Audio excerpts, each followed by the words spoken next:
Dialogue should be a habit, not an intervention. Dialogue should be a habit, not an intervention.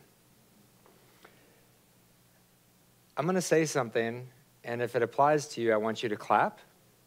Just one time, just one clap. And for those of you online, I want you to write yes, or if you're on Mural, go ahead and type something in. Clap if you've ever stopped speaking with someone over politics. That was more than I thought it would be. I appreciate you. That must really be hard. Next one. Clap if you've ever feared speaking up during team meetings. Okay, I think I heard a little bit more on that one. And with those claps, I'm just thinking about all the lost ideas, all the tension that you might feel during those meetings, and really the fact that these organizations might not be optimized to work how they should work because the best ideas are probably in that room. Now clap if you've experienced a discussion that went poorly. Okay, now we're really making some noise. I'd also like you to clap if you believe powerful questions can change the world. One more time? One more time? Okay.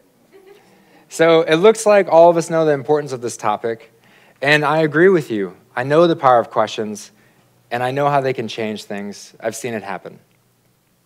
My name's Hassan Ghiassi. I'm VP of Relationships here at Voltage Control, and I'm a facilitator. I started my facilitation journey back 16 years ago. Let me be more specific. I decided 16 years ago to facilitate discussions each and every week. So I have a lot of reps.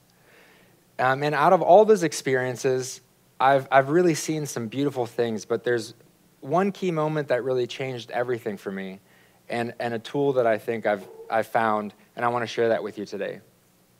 And there's no better way for me to do that than to talk to you about the time when I had a little bit less gray hair, and I was a young kid at the University of North Carolina. So that's me. As an 18-year-old, I raised my hand to volunteer with a group of students that were going to facilitate discussions with other students. And the professors in charge didn't really give us really strict guidelines, something about having people talk, being in the room together, that just that in itself would be helpful. And they told us, you know, make it happen. And so I had these loose parameters about what I was to do. One of the first ideas I had as a budding facilitator was that I would come up with really great starting questions. It was about me. I would go each week, I would look up current events, I would think of, you know, the best questions to ask, and I knew that they were going to be awesome. I knew that people would love them. Just like my favorite professors did each week, right? Well, time would come, I'd ask my question, a few brave people would speak up, and then it would be crickets. And we all know how that feels, pulling teeth through these discussions. One day, out of frustration, I was like, you know, they can write the questions, and then they can vote on the question, and then it's off my shoulders. And I didn't really know what was going to happen, but it worked. It actually worked. So the discussions were better, people were more engaged, questions led to more questions, and suddenly there was all these sparks and all this different stuff that was happening. I was feeling good, right? I had the stress of that off my shoulders. People were able to throw in those ideas and discuss on their own, and participants in groups that I was leading were giving feedback. They were writing them in like, why don't we do this more? This was amazing. Can I lead these? And my professor was like, what are you doing with these groups anyways, right? Are you paying them to say this stuff, or what's going on? So when she figured out what I was doing, she had me teach what I was doing to the rest of the students. It was pretty easy, right? People just anonymously write down questions, facilitator reads it off, we vote. They have buy-in, and the discussion sparks that way. The program was going so well, we ended up training other students, and then the freshman experience coordinators as well. So it was really taking off, and for me, it was this volunteer opportunity that turned into this thing that was creating the impact that I really was wanting to see in my life and in the world. And all these different students that I was able to meet with these different ideas. And then one day it happened. I was leading a group, and someone wrote in this question, is God real? And then the group voted on that question to start with, is God real? So I asked the question, person 1, yes, and Jesus died for our sins. Person 2, no, God isn't real. It's just made up so people have rules. Person 3, maybe it's a bit of both, right? God is real, but people make rules. And I noticed at that moment that there was a lot of energy in the room to share. There was a lot of opinions. And as a facilitator, I was listening to all these voices, and I knew that how important it was that everyone during this experience and how to make it easier for them to share, to be understood, to understand themselves and to understand others. And we never really had a question this difficult before. Like it was really the time to figure this out. And so I was running through all these different ideas in my head of what to do, and I kind of thought, well, this initial question is tough. So maybe I should take them on a bit of a path, make it easier for them to kind of get into this together and help them see their commonalities. And I knew I wanted to create the best possible process to lead to the best possible outcome for the group as a whole. I also knew that I wanted to help that shift happen, and that it wasn't about them. It wasn't about me. It was about them. And what I wanted to do was to get people in the room to see their commonality and what they shared. And for me, it looked like this. So we started with that question, is there a God? That's when all the energy happened. But this wasn't enough. We needed more to dive in so that they could elaborate and understand some other points of interest that they might share. So can you elaborate is the next question I asked.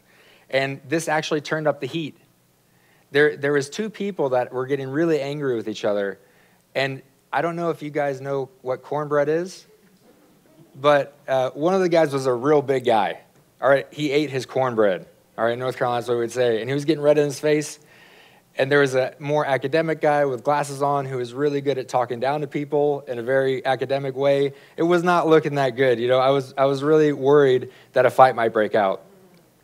But I didn't want to ask them to stop because I thought that at least they could have that conversation in a managed environment as opposed to it being outside somewhere else. And I wanted that tension to take place so that they can work through it together. So I asked a question to kind of calm things down. I asked them a really boring question. What is the textbook definition of religion? And that let everyone move from their head, from their heart to their head. And it brought the temperature down. And as they were talking, I myself got curious. Like, where does this real strong belief come from about God? I mean, did they wake up one day and at 3 years old and decide that Jesus was real? Did the person that was atheist find out about the club on campus? Whatever their beliefs are, it's all fine. Just where did they come from? You know, where did they originate from? And so I asked that question, where does your belief come from? Person 1, myself. I'm my own person. I make my own decisions. Person 2, well, my parents are Christian and I'm Christian, so I guess my parents. Person 1 again, oh, actually, I'm also the same religion as my parents. And there was this interesting callback, right, to that first question that we asked where everyone really was holding strong in their beliefs and kind of let them see a different line of thinking along those lines. And this new connection about parents and how that connected with their belief system. And it made it a little bit easier for them to all come together. And it was a really big turning point.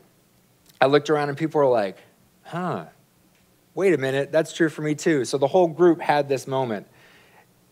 I mean, for 45 minutes, they dug in and they were really strong, okay? We all know how that question would turn out. And now they had this epiphany and this new way of thinking of things. And while they did have faith in a specific way, they also understood that there's maybe a commonality there and a shared pathway that they found. And as time started winding down, I was a little bit worried, right? Like, this discussion did not go smoothly. I mean, they were really about to fight at some point in time. I did my best. I was kind of stumbling. There was high emotions. These two were about to fight. And then I ended the session, and then they clapped. And I was like, whoa, no one ever clapped before, you know? And then when the session ended, we stood up to leave. They came up and they shook my hand. I mean, these were other students, right? I was a student. That's not what we really do typically. And on top of that, a lot of them, I think, were there because it was an extra credit assignment or something, right? They were forced to be there.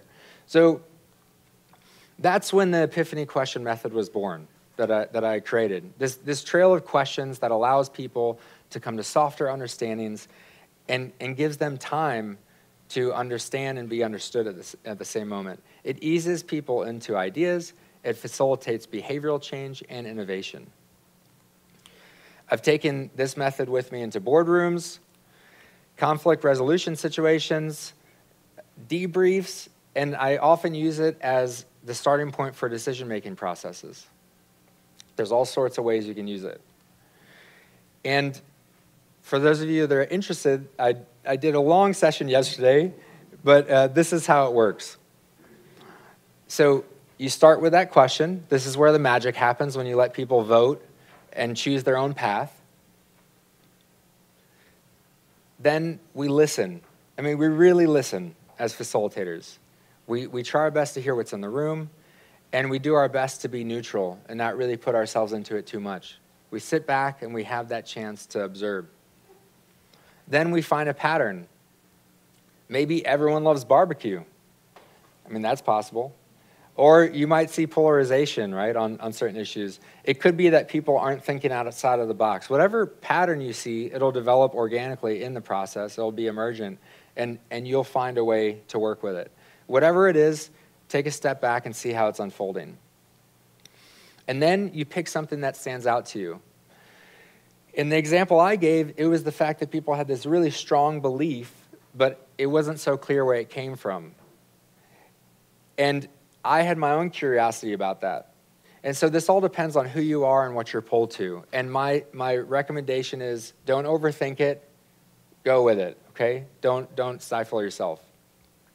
And then you're gonna ask a question, right? Just like we did, and move people along that journey. Then you'll repeat. So listen, find a pattern, pick something, ask a question. And you keep repeating that. There are some best practices that I want to share with you. It's tailored to what the audience says. So this is, again, all about them. Don't bring in outside ideas. It's who's in the room. They have to be able to grapple with it on their own, right?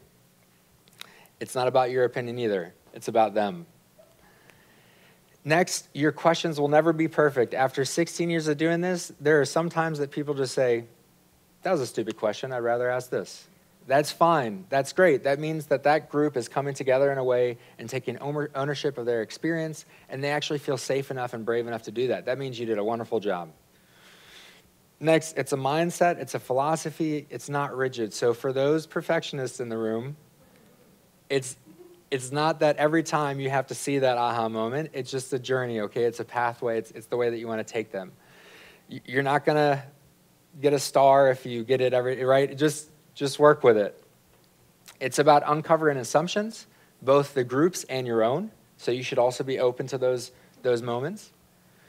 And it's an eye to shed light on the minority opinion. So if the majority of the group is thinking one way, I'm always looking to give light and give voice to the group that's a minority in that room, whichever that might be. And that's it. That's the single most important thing I've learned leading groups over all these years. So I leave you with one final question. How will you approach your next discussion? Thank you.